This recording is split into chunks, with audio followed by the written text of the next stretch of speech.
Приветствую! Ну что, пришло время раскопать еще одну могилу геймдева. Если кто не видел, предыдущая была по Painkiller. Кому интересно, ссылка в описании.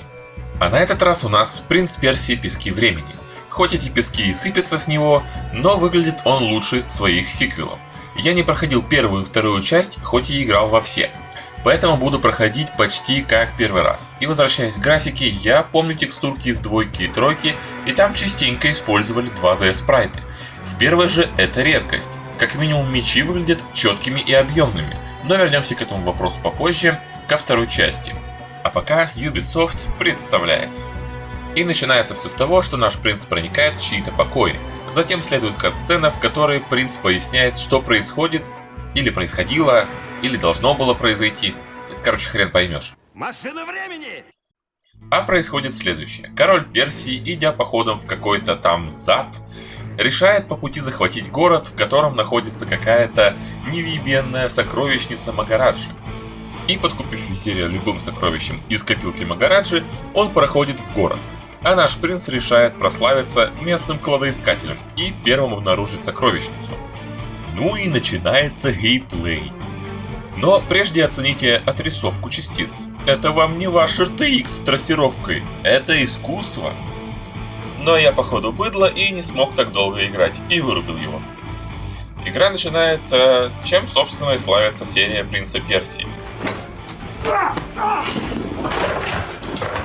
Паркур! И паркура здесь будет много. Очень много. Но также нам дают помацать боевку. Но она не вошла в полную силу, поэтому поговорим о ней позже. Итак, мы допаркурили до, наверное, сокровищницы, хотя это сложно так назвать, какие-то развалины, где стоят два экспоната. Песочные большие часы и кинжал. Часы, конечно, понтовые, хотя на руке их носить не получится, так что забираем кинжал и уходим. Но сокровищница в хреновом состоянии, и на нас падает камень. И тут обнаруживается, что кинжал может возвращать время. Захват города закончился, и визирь захотел воспользоваться обещанием султана взять любое сокровище из, сокровищницы. Но, как оказывается, взять можно не все. Кинжал – первый трофей принца, так что нельзя, часы – подарок султану Азада, а больше там особо и ничего и не было. Так что наебали визиря капитально. Далее всем скопом они отправились в Азад, где вручили часы правителю. Тот спрашивает, какого песок-то светится, на что визирь поясняет, что там какие-то великие сокровища, короче, втирает какую-то дичь.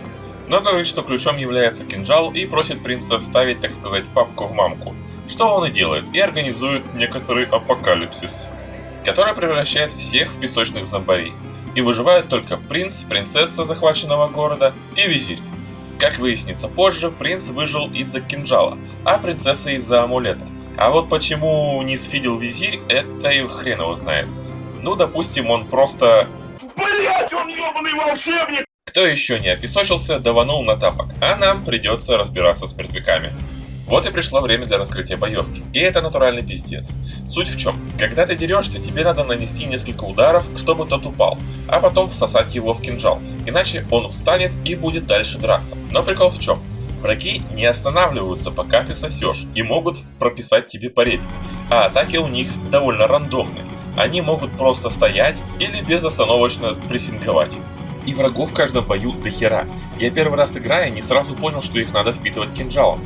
А потом, делая так некоторое время, я подумал, что игра баганула и бесконечно спавнит мне врагов. И удалил игру. Это был первый полноценный бой, и он не доставил мне много дискомфорта. Но дальше... жопа моя кипятилась все сильнее. У ножичка есть функция превращать врага полностью в песок, после чего его можно легко убить с одного удара. Но даже полностью прокачанный нож не давал убить таким образом и половины противников. И есть еще удар с перепрыжкой через противника, который сразу ронял его, и можно было всасывать. И к середине игры противники начали доджить эту атаку и блокировать все обычные атаки. Работало только опесочивание, но, как я сказал, его хватало далеко не на всех. И к концу игры жопа моя сгорела знатно, но об этом попозже, а пока скажу, что боевка пахнет хуем. Ну и главный противник — это камера. Если думаете, что в каком-нибудь соусе плохая камера, то здесь в 100 раз хуже. Она постоянно сталкивается с текстурами, крутится в непонятную сторону, типа возвращаясь к дефолту. Понять, где ты в пространстве, бывает очень сложно. А в паркуре иногда непонятно, как прыгать, по диагонали или четко в какую-нибудь сторону. После победы над песочными чертями рвем вслед за принцессой. Также теперь можно было войти в луч света, в котором принцу показывалось будущее. А для нас это являлось подсказками к загадкам и сохранением. Пока мы бежали за принцессой, натыкаемся на помещение в голубом свете с фонтанчиком. Пьем и повышаем максимальное здоровье. Кстати, отхил происходит у любого источника воды, будь то фонтанчик или лужа в трещине на полу. Догоняем принцессу, узнаем, что ее зовут Фара, и она говорит, что с помощью кинжала можно все исправить. Но договорить не дают скоробеи, и мы договариваемся встретиться в главном зале. Русская озвучка, кстати, просто шикарная. Игра же про пески времени, и они добавили песок и в озвучку, так сказать, для полного погружения. Дочь Магараджи, у которого ты украл его, это все ты наделал.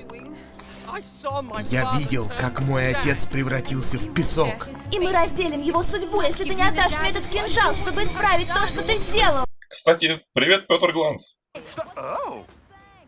Мое почтение. Идя в главный зал, попадаем в красивую комнату с загадкой. И стражник говорит, что надо собрать все стержни и вставить их в пазы.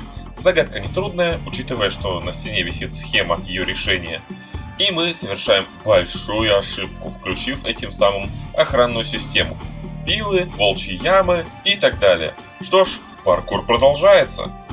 После профессиональных обходов ловушек попадаем в главный зал, где Фара уже отстреливается от стражников во главе с нашим батькой. Иля, как я не люблю, когда тебе дают напарника с хпшкой. В старых играх это никогда хорошо не заканчивается. Но справедливости ради, до финала меня она не напрягала. После всасывания бати в кинжал бросаемся в луч света и просматриваем будущее, в котором показано, где находятся часы, и продолжаем путь туда вместе с Фарой. Ну а далее у нас будут паркур, драки, паркур, драки, паркур, драки, драки и паркур. Это место я вообще не понял, как проходить. Это тоже херня какая-то. При решении очередной загадки видим крошащуюся стену, но разбить ее не получается, а принц аргументирует это как... Кто ты думаешь я такой? Рустам? Да, Рустамы они такие. После решения загадки приобретаем меч и разбиваем стену. Теперь мы принц Рустам. В какой-то момент нас с Фарой разделяет сломанная дверь, и мы договариваемся встретиться в бане. Да, паркур дело потное, надо бы и помыться. Ну а дальше по отлаженной схеме. Паркур, битвы, загадки. Через некоторое время мы воссоединяемся в условном месте, и у Фарки начинают проявляться чувства к принцу. И мы продолжаем путь вместе. И здесь я что-то затупил, разгадал и пропаркурил все, что надо, и не додумался подставить зеркало, и провел там, лишних полчаса. Займев еще одну пуху, идем дальше. Но нас подводит мостик, и мы падаем прямиком в тюрьму. Выбравшись из нее, оказываемся у самой башни, где стоят часы. Остается только подняться на лифте. И вот тот самый момент, который мне так знатно порвал жопу. И дело в том, что здесь сошлись все самые всратые вещи боевки. Маленькая площадь, куча предметов, которые мешали прыгать через врагов. Врагов больше, чем обычно на арене, и в респавне тоже. Враги только те, которых не перепрыгнуть, и те, которые блочат все атаки. И вишенкой бесполезный непись. Это просто ужас. Я ни на одном боссе в соусе столько попыток не делал. Но спустя кучу попыток, на тоненького я прохожу дальше. И наконец мы попадаем в сокровищницу, где находятся часы. Сбираемся на них, и принц начинает сомневаться, на его ли стороне Фара, и медлит с протыканием часов кинжалом. Тут быстренько подваливает визирь и насылает вихрь, и наших королевских особ уносит в какую-то гробницу. Фара начинает отчитывать принца за его тормознутость. Гаснет свет, и происходит какая-то неловкая сцена. Извини. Фара говорит, что мама говорила, что есть волшебное слово, сказав которое, откроется секретная дверь. Алахамора, что ли? Принц спрашивает, что это за слово. И это... Какалукия. Что? Какое нелепое слово.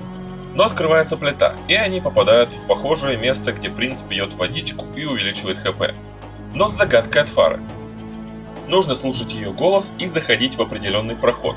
Если проход не тот, то тебя портуют в начало. Сначала я подумал, что загадка попахивает, но позиционирование звука было неплохое.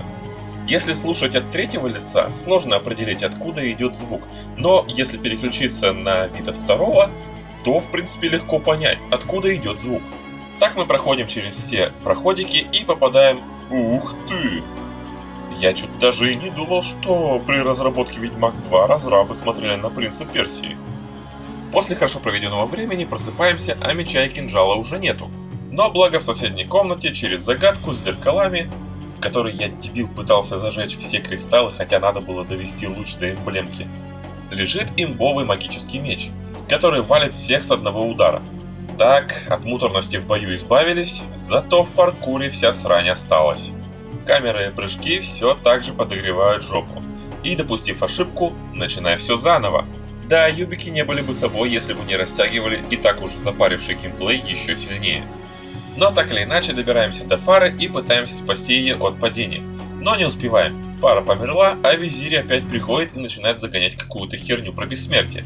Принца, как и меня, запарило его слушать, и он быстренько забирается на часы, протыкает и отматывает время назад до момента перед нападением на дворец.